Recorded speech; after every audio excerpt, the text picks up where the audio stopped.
1701년 가을 조선 궁궐의 깊은 밤, 촛불이 흔들리는 침전에서 한 여인이 마지막 편지를 쓰고 있습니다. 그녀의 이름은 장희빈. 한때 조선에서 가장 권력 있는 여성이었지만 이제 사역을 앞두고 있습니다. 같은 시각 다른 침전에서는 또 다른 여인이 고통스럽게 신음하고 있습니다. 2년 왕후 조선의 정통 왕비였지만 지금은 원인 모를 병에 시달리고 있습니다. 이 두 여인의 운명은 어떻게 이토록 비극적으로 얽히게 되었을까요? 한 남자 숙종을 사이에 두고 벌어진 이 대립은 단순한 질투를 넘어 조선 왕조사 최대의 비극이 되었습니다. 궁녀에서 왕비까지 올랐던 장희빈과 명문가 출신의 정통 왕비 2년 왕후, 이 두 여인의 이야기는 300년이 지난 지금까지도 우리에게 권력과 사랑, 욕망과 복수에 대한 깊은 교훈을 남기고 있습니다. 1674년 조선 제19대 왕 숙종이 즉위한 지 얼마 되지 않았을 때 15살의 민유선이 왕비로 간택되었습니다. 그녀는 여흥민씨 가문의 딸로 조선 최고의 명문가 출신이었습니다. 2년 왕후는 어려서부터 왕비가 될 교육을 받으며 자랐습니다. 사서상경에 통달했고 궁중예법을 완벽히 익혔습니다. 단아한 외모와 깊은 학식, 그리고 무엇보다 조선 왕실의 전통을 지키려는 강한 의지를 지닌 여성이었습니다. 궁궐에 들어온 2년 왕후는 완벽한 왕비의 모습을 보였습니다. 숙종과의 관계도 원만했고 신하들의 존경을 받았습니다. 모든 것이 순조로워 보였습니다. 하지만 한 가지 문제가 있었습니다. 시간이 흘러도 아이가 생기지 않는 것이었습니다. 바로 그때 운명처럼 장희빈이 등장했습니다. 본명 장옥정인 그녀는 1659년경 태어났을 것으로 추정되며 출신에 대해서는 여러 설이 있습니다. 역관 집안의 딸이라는 설도 있고 몰락한 양반가의 딸이라는 설도 있습니다. 확실한 것은 그녀가 궁녀로 들어와 숙종의 눈에 띄었다는 사실입니다. 장희빈은 당시로서는 보기 드문 미모와 총명함을 겸비했습니다. 특히 뛰어난 언변과 기지로 숙종의 마음을 단숨에 사로잡았습니다. 2년 왕후와는 완전히 다른 매력을 지닌 여성이었습니다. 2년 왕후가 전통적이고 차분한 미덕을 대표했다면 장희빈은 활발하고 당당한 새로운 여성상을 보여주었습니다. 숙종은 이런 장희빈에게 강하게 매력을 느꼈습니다. 1686년 장희빈이 드디어 숙종의 아들을 낳습니다. 훗날 경종이 되는 왕자였습니다. 이 소식은 조선 왕실에 엄청난 파장을 일으켰습니다. 정빈 2년 왕후는 아직 아들을 낳지 못했는데 궁녀 출신인 장희빈이 먼저 왕자를 낳은 것입니다. 숙종은 장희빈을 숙빈으로 책봉했고 곧이어 희빈으로 승격시켰습니다. 이때부터 궁중의 분위기가 급변하기 시작했습니다. 장희빈 주변에는 그녀의 영향력을 이용하려는 사람들이 모여들었고 특히 그녀의 오빠 장희재는 누이의 권세를 배경으로 세력을 키워나갔습니다. 2년 왕후는 이런 상황을 지켜보며 깊은 우려를 느꼈습니다. 장희빈 일파의 행동이 궁중의 질서를 어지럽히고 있다고 생각했기 때문입니다. 하지만 아직은 직접적인 충돌보다는 서로를 견제하는 수준이었습니다. 왕자를 낳은 후 장희빈의 야망은 더욱 커졌습니다. 단순히 왕의 총애를 받는 후궁에서 그치지 않고 더 큰 권력을 원했습니다. 그녀의 최종 목표는 분명했습니다. 2년 왕후를 폐위시키고 자신이 왕비가 되는 것이었습니다. 장희빈은 매우 영리한 여성이었습니다. 숙종의 성격을 정확히 파악하고 있었고 어떻게 하면 왕의 마음을 더욱 자신에게 기울게 할 수 있는지 알고 있었습니다. 때로는 상냥하게 때로는 질투하는 모습을 보이며 숙종의 관심을 끌었습니다. 특히 장희빈은 정치적 감각도 뛰어났습니다. 남인 계열의 신하들과 가까워지면서 그들을 통해 정치적 입지를 다져나갔습니다. 남인들 역시 장희빈을 통해 궁중에서의 영향력을 확대하려 했습니다. 한편 2년 왕후는 점점 어려운 상황에 처하게 되었습니다. 왕의 총애는 완전히 장희빈에게 넘어갔고 궁중에서의 입지도 흔들리기 시작했습니다. 하지만 그녀는 쉽게 굴복하지 않았습니다. 2년 왕후는 조선 왕실의 정통성을 대표했습니다. 그녀에게는 왕비로서의 자부심과 책임감이 있었습니다.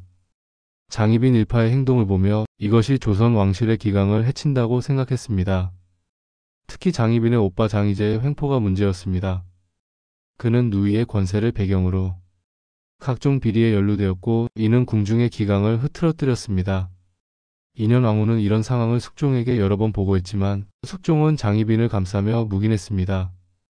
1689년 드디어 큰 사건이 터졌습니다. 기사한국이라 불리는 정치적 대변동이 일어난 것입니다. 표면적으로는 왕세자 책봉 문제에서 시작되었지만 실제로는 인현왕후와 장희빈의 대립이 정치적 갈등으로 확산된 것이었습니다. 서인 계열의 송시열 등은 장희빈의 아들을 왕세자로 책봉하는 것을 반대했습니다. 왕비인 인현왕후가 아직 건재한 상황에서 후궁의 아들을 세자로 세우는 것은 조선의 전통에 어긋난다는 것이 그들의 논리였습니다. 하지만 숙종은 이미 마음을 정하고 있었습니다. 장희빈의 아들을 왕세자로 책봉하기로 결정한 것입니다. 이에 서인 계열의 신하들이 강하게 반발하자 숙종은 대대적인 숙청을 단행했습니다. 송시열을 비롯한 서인의 영수들이 유배를 가거나 사사되었고 남인 계열이 정권을 잡았습니다. 이것이 기사한국입니다.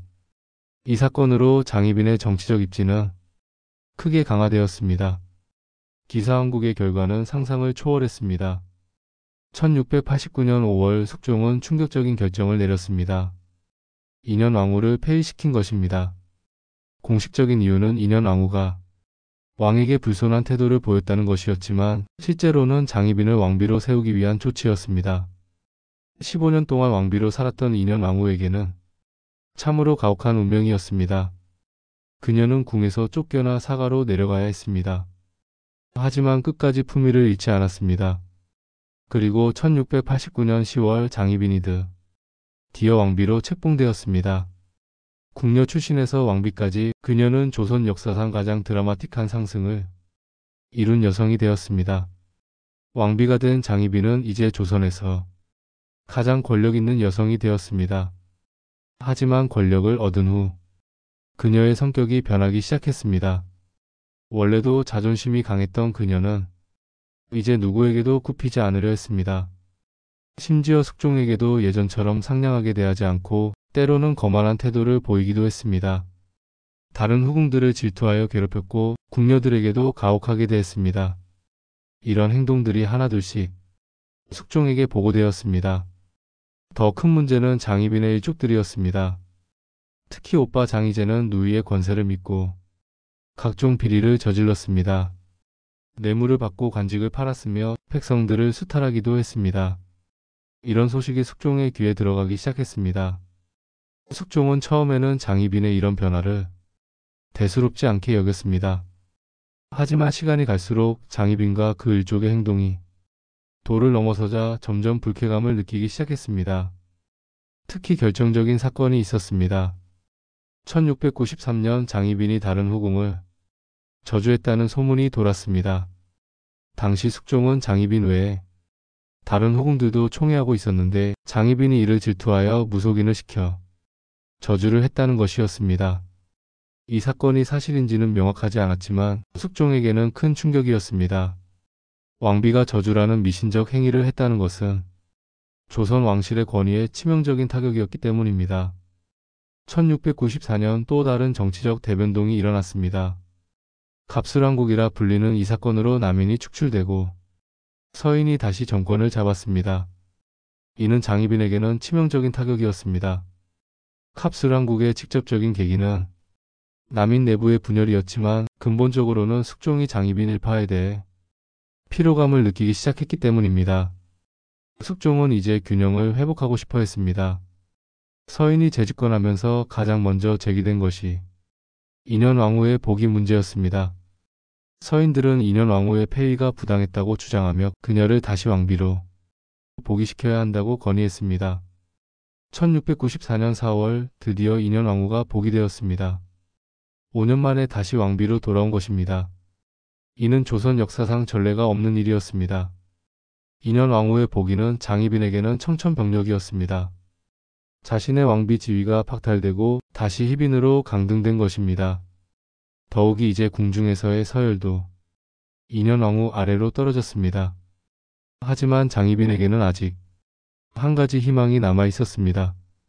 자신의 아들이 여전히 왕세자라는 사실이었습니다.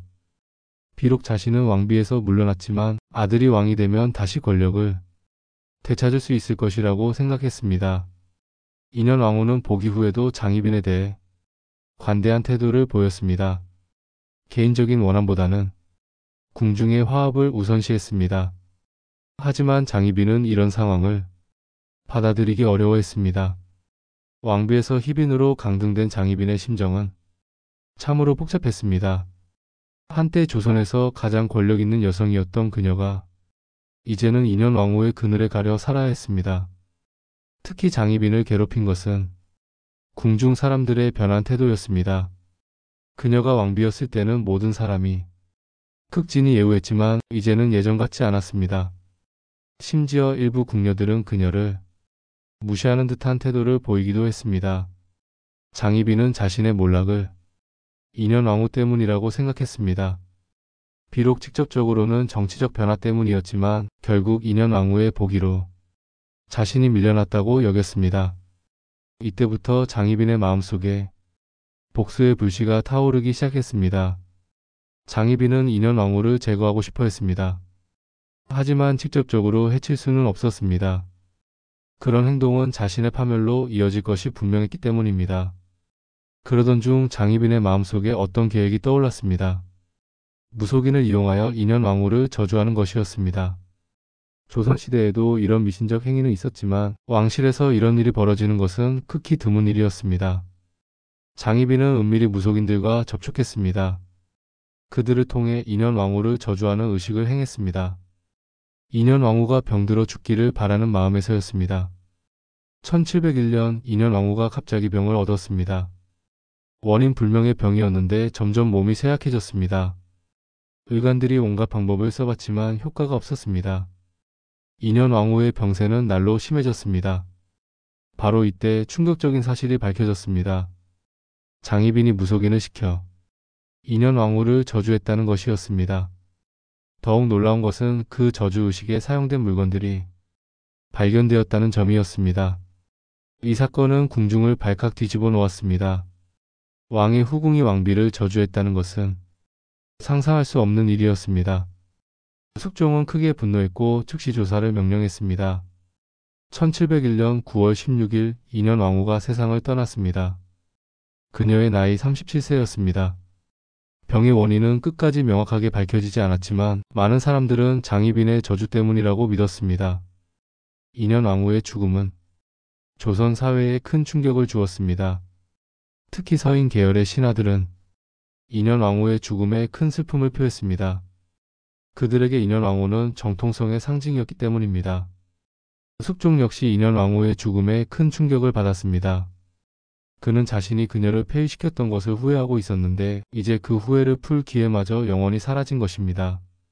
인현 왕후가 죽자 장희빈에 대한 수사가 본격적으로 시작되었습니다. 저주 사건에 대한 조사가 깊이 있게 진행되었고 점점 더 많은 증거들이 발견되었습니다. 조사 과정에서 드러난 내용은 충격적이었습니다.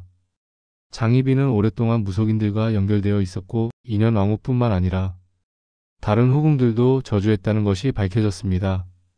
심지어 숙종 자신도 자신의 뜻에 따르게 하기 위해 저주의식을 행했다는 증언도 나왔습니다. 장희빈의 오빠 장희재도 이 일에 연루되어 있었습니다. 그는 누이를 위해 무속인들을 찾아주고 비용을 대는 역할을 했습니다. 수사가 진행되면서 장희빈은 궁지에 몰렸습니다. 증거가 너무나 명확했기 때문에 부인하기 어려웠습니다. 하지만 그녀는 끝까지 자신의 행동을 정당화하려 했습니다. 장희빈은 자신이 저주를 한 것은 인현 왕후를 해치려는 것이 아니라 단지 왕의 사랑을 되찾기 위한 것이었다고 주장했습니다. 하지만 이런 변명은 아무런 소용이 없었습니다. 1701년 10월 숙종은 마침내 결단을 내렸습니다. 장희빈에게 사약을 내린 것입니다. 이는 조선 역사상 매우 이례적인 일이었습니다. 사약을 받기 전 장희빈은 마지막으로 숙종에게 편지를 썼습니다. 그 편지에서 그녀는 자신의 잘못을 인정하면서도 왕세자만큼은 자신의 죄와 상관없이 보호해달라고 간청했습니다. 1701년 10월 8일 장희빈이 사약을 받고 세상을 떠났습니다. 그녀의 나이 42세였습니다. 궁녀에서 왕비까지 오른 파란만장한 인생이 이렇게 비극적으로 막을 내린 것입니다. 장희빈과 인현왕후의 대립은 조선 후기 정치사의 중요한 한 페이지를 장식합니다. 이 사건을 통해 우리는 여러 가지 교훈을 얻을 수 있습니다. 첫째, 권력의 무서움입니다. 장희빈은 권력을 얻기 위해 모든 수단을 동원했지만 결국 그 권력 때문에 파멸했습니다. 권력은 사람을 변화시키고 때로는 파괴하기도 합니다. 둘째, 질투와 증오의 위험성입니다. 장희빈의 인현왕후에 대한 질투는 결국 자신과 상대방 모두를 파멸로 이끌었습니다. 개인적 감정이 이성을 압도할 때 어떤 결과가 나타나는지 보여주는 사례입니다. 인현왕후는 비극적인 죽음을 맞았지만 역사적 평가는 매우 긍정적입니다. 그녀는 조선 왕실의 전통과 품격을 지킨 여인으로 기억되고 있습니다. 반면 장희빈은 야심과 욕망의 화신으로 동시에 그 욕망 때문에 파멸한 비극적 인물로 평가받고 있습니다. 300년이 지난 지금도 이 두 여인의 이야기는 많은 사람들에게 회자되고 있습니다. 그들의 대립은 단순한 역사적 사건을 넘어서 인간의 근본적인 욕망과 감정을 드러내는 거울과 같습니다. 장희빈과 인현왕후, 이 두 여인의 이야기는 앞으로도 계속 전해질 것입니다. 그들의 대립과 갈등 그리고 비극적인 결말은 우리에게 인간의 욕망과 감정에 대해 그리고 권력과 사랑에 대해 끊임없이 질문을 던지고 있습니다. 오늘의 이야기는 여기까지입니다. 함께 해주셔서 감사합니다.